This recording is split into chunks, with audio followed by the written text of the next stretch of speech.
Thank you so much. Thank you so much, President Chris, the Board of Trustees, members of the faculty, devoted parents and friends, and especially the fabulous class of 2013. Congratulations, you've reached the light at the end of the tunnel, and when you first arrived at Smith 4 years ago, I'm sure you never imagined that at the end of that tunnel, there would be a lady behind a podium talking to you in a funny accent.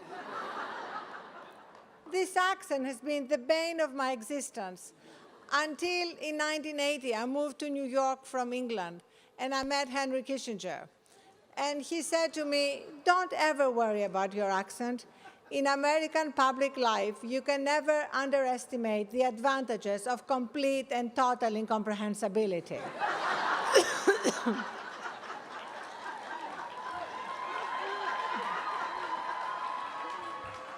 I am so grateful to be with you at this very special moment. You don't know it, but I have spent the last few weeks stalking you. On your Smith websites, on your Twitter feeds, on Facebook, on Instagram, on Tumblr, so I could get to know you better. So here's what I have found. You are fascinating and curious and quirky and asking the big questions and worrying about the little things and solving the cosmic riddles and agonizing about what shoes to wear at commencement. And what happens if you trip and become a YouTube sensation? I've learned about Smithies writing honors theses on subjects that I don't only understand, but I can't even pronounce. Like Lisa Stephanie Camden's thesis on Hi, Lisa. I want you to hear her thesis pronounced in a Greek accent. On entropy and enthalpy contributions to the chelate effect. I've learned about the 3 seniors who were part of the basketball team, which made the Division III NCAA tournament. A historic accomplishment to add to your already, lots of fans for them. A historic accomplishment to add to your already historic status as the birthplace of women's basketball. I've learned about the many Smithies who will be the first in their families to graduate from college. Like Maciel de los Santos, who began her journey in the Dominican Republic. So before I go any further, because I've been so impressed, I feel compelled to extend to all of you, graduating class of 2013, a lifelong invitation to blog on the Huffington Post.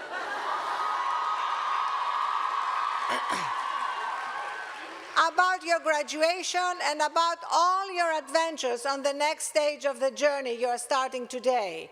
And in order to bypass the growing Huffington Post bureaucracy, I'm going to give you right now my email address. Arianna@huffingtonpost.com, and you can send it directly to me and get a password for life.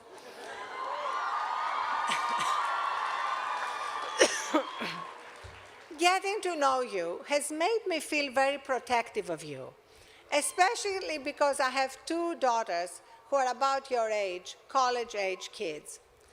And it has also made me realize that you don't need protection because you're absolutely ready and prepared to take on the world. And if you have attended the Virtual Center for Work and Life, you even have a passport to life after Smith, with the opportunity to learn things like job interviewing skills, how to balance a budget, cook a healthy meal, and even change a tire.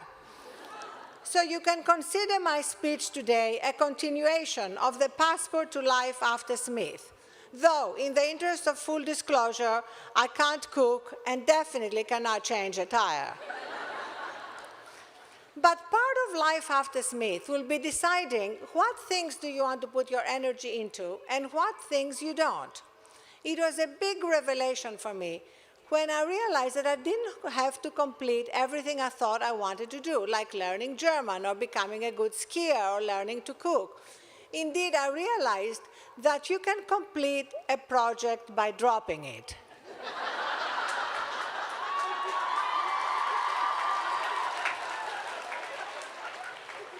Now, commencement speakers are traditionally expected to tell graduates how to get out there and climb the ladder of success.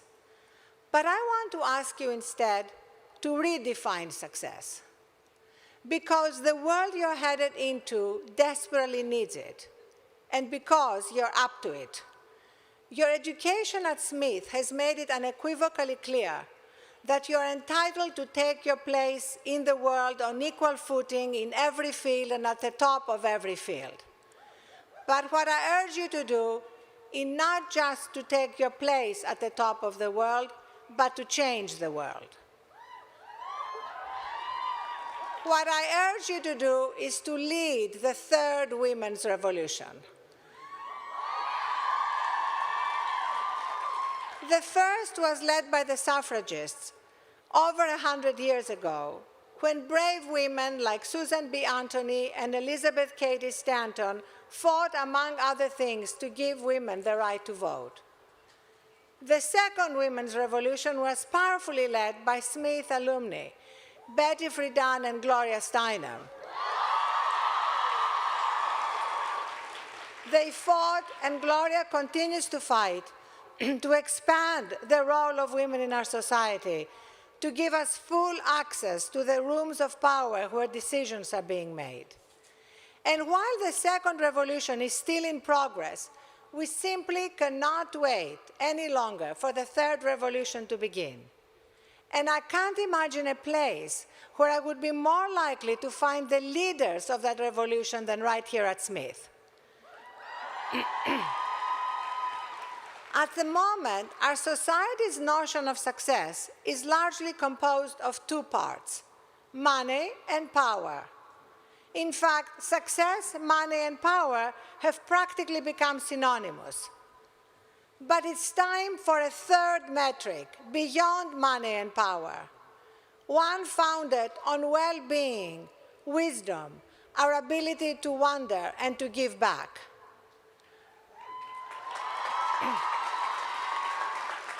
You know, money and power by themselves are like a two-legged stool. You can't balance on them for a while, but eventually you're going to topple over.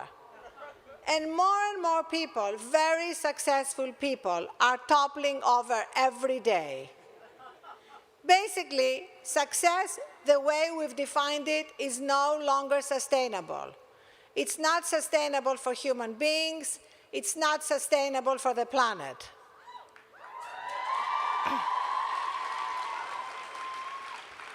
To live the lives we want, and not just the lives we settle for, the lives according to society's definition of success, we need to include the third metric. In 2004, President Christ gave a speech that was really ahead of its time. It was titled "Inside the Clockwork of Women's Careers." To me, it's very much a third women's revolution call to arms. She spoke of the need to dispel myths about ambition and success, chief among them the myth that success and ambition look like a straight line. Now, I guess it's no big surprise that the image of success created by men would be, yes, a long, phallic-shaped straight line.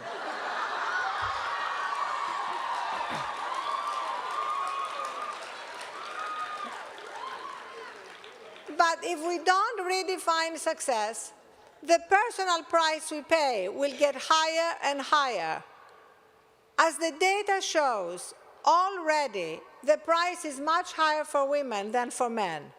Among career women who have stressful jobs, and which career woman doesn't, there is a nearly 40% increased risk of heart disease and a 60% increased risk of diabetes. And in the last 30 years, as women have made strides and gains in the workplace, self-reported levels of stress have gone up by 18%. Another Smith graduation speaker, Alistair Cook, notoriously told the class of 1954 that their way to the top would be determined by the man they marry.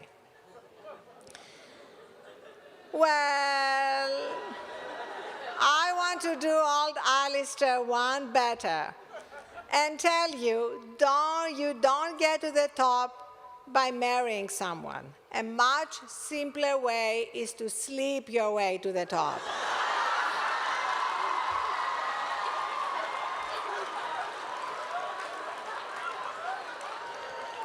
Right now, I imagine President Christ is thinking she probably should have added this speech. But no, I'm talking about sleep in the literal sense. Because right now, the workplace is absolutely fueled by sleep deprivation and burnout. I actually know of what I speak, because in 2007, sleep deprived and exhausted, I fainted, hit my head on my desk, broke my cheekbone, and got 4 stitches on my right eye. And that was the beginning of my reacquainting myself with sleep and with the need to redefine success, to include our own sense of well-being. Because even if sleep deprivation is not affecting your health, it's affecting your creativity, your productivity, and your decision-making. Did you know that the Exxon Valdez wreck, the explosion of the Challenger space shuttle, and the nuclear accidents at Chernobyl and 3 Mile Island were at least all partially the result of decisions made on too little sleep? And according to researchers at Walter Reed Hospital, the only thing that gets better with sleep deprivation is magical thinking and reliance on superstition. So for those of you majoring in fortune telling, go ahead and burn the midnight oil. The rest of you, not so much. As you can tell by now, I'm a major sleep evangelist. Indeed, at the Huffington Post, in our newsroom, we have 2 nap rooms. And at first, hundreds of editors and reporters and engineers were very reluctant to be seen in the middle of the afternoon having a nap. But now, the 2 nap rooms are continuously booked, and we need to open a 3rd. Although I must say, the other day I was walking by one of the nap rooms, and I saw 2 people coming out of the nap room. And I thought to myself, whatever it takes to recharge yourself.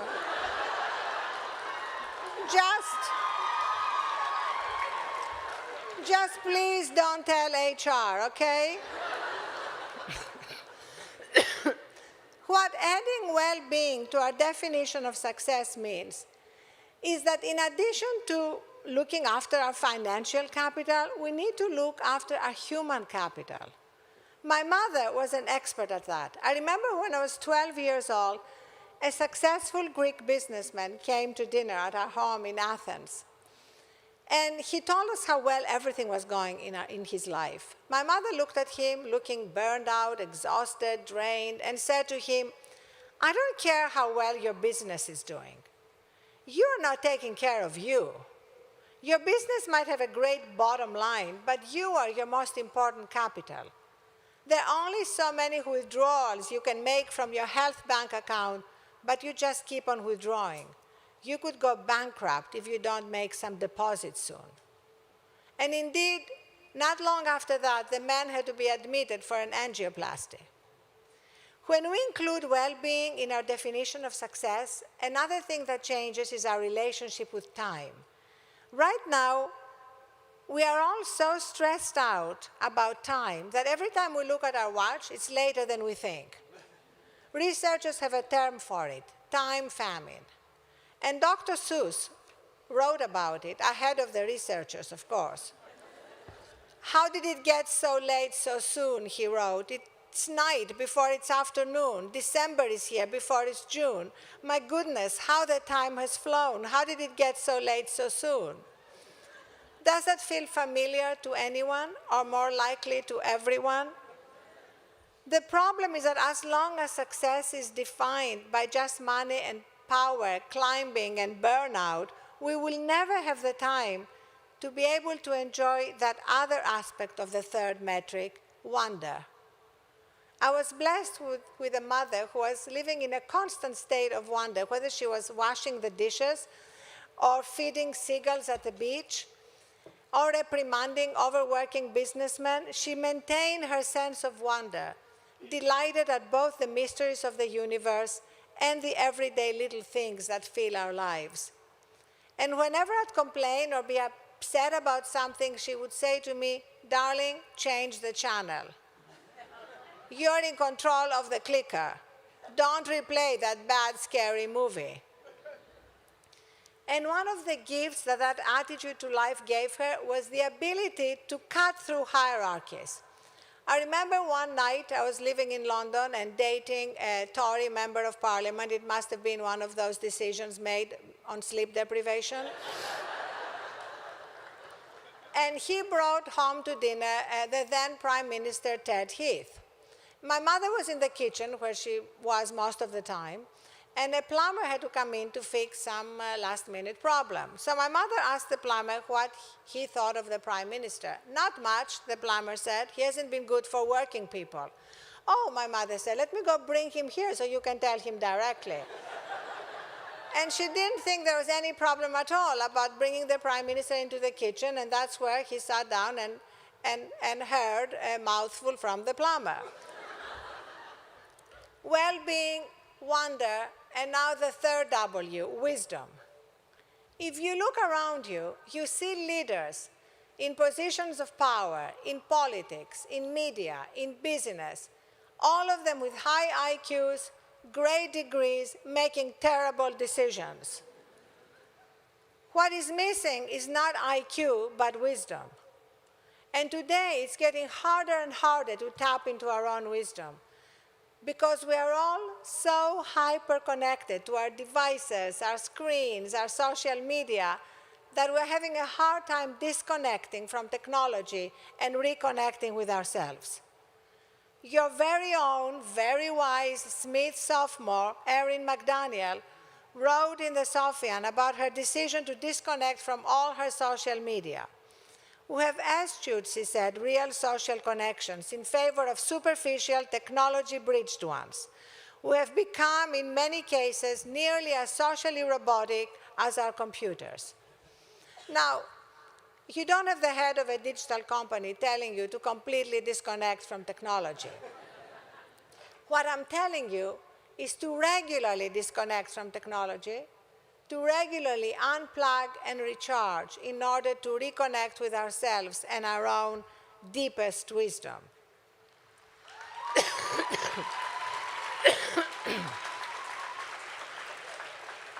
Because I'm convinced that there are two fundamental truths about human beings. The first truth is that we all have within us a centered place of wisdom, harmony, and strength. This is a truth that all the world's religions, whether Christianity, Islam, Judaism, or Buddhism, and many of its philosophies, hold true in one form or another. The kingdom of God is within. But the second truth is that we're all going to spend most of our lives not in that place. We keep veering away from that place again and again and again. In fact, we may spend our lives off course more than we are on course. At the Huffington Post, we even launched an app called GPS for the Soul that gives you a proxy for stress and then personalized guides that help you course correct. But, you know, that snake in the Garden of Eden, our hyperconnectivity to technology, is so wily that we have to be even more wily and use technology in order to disconnect from technology. When we are in that centered place of wisdom, harmony, and strength, life is transformed from struggle to grace. And we are suddenly filled with trust, no matter how many setbacks, challenges, and disappointments we're facing. Because there is a purpose to life that is often hidden, and that often makes sense only when we look back at our lives, not as we are experiencing it. And basically, when we move to that place of trust and grace, we can live our lives as Rumi suggested, as if everything is rigged in our favor. So we've talked about well-being, wisdom, and wonder, and now the last element of the third metric of success, empathy, compassion, the willingness to give back. The founding fathers wrote about the pursuit of happiness. But if you go back to the original documents, as I'm sure all of you Smithies have done, happiness does not mean the pursuit of more ways to be entertained. It's the happiness that comes from feeling good by doing good. Of course, many of you already know that. Smithies have given back in countless ways, near and far, working with Chinese schools and NGOs through the Smith China Project, spending time in the community with people with disabilities through the Best Buddies program, tutoring children in Holyoke, and using digital storytelling to start conversations about health issues in Springfield. So as you leave this beautiful campus to follow your dreams and scale great heights in whatever field you choose, I beg you, don't buy society's definition of success. Because it's not working for anyone. It's not working for women. It's not working for men. It's not working for polar bears. It's not even working for the cicadas that are about to emerge and swarm us. It's only truly working for those who make pharmaceuticals for stress, sleeplessness, and high blood pressure.